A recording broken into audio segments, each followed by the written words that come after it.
Mattel's doing the same thing. So the whole thing has come full circle because the recognition is that the value of the IP is in how you leverage the IP. And of course now Hasbro's making a lot more money now off the back end of the merchandise than they are even making on the product. So this is being shown over and over, and that's what's happening all around the world now, is the recognition that IP is a value driver.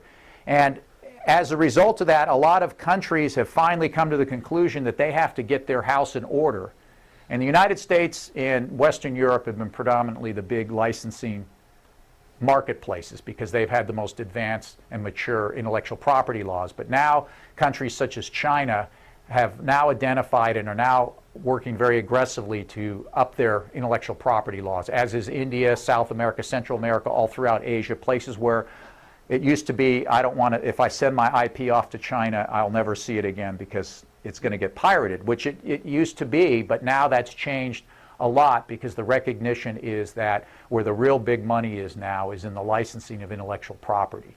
And of course, when you look around now in the news, every day in the news there's something about intellectual property. Typically it's about somebody litigating somebody, especially in the technology area.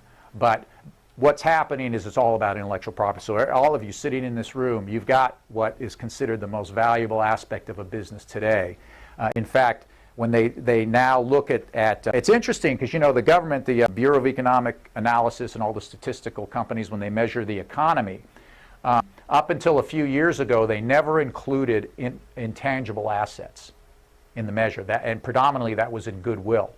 And for the first time, and they started doing it about 2 years ago, they are now starting to measure intangible assets in the economy. And the Bureau of Economic Analysis came out with statistics, and they said the U.S. is running a trade deficit, as we always do, except that there's one area where we're not running a trade deficit in.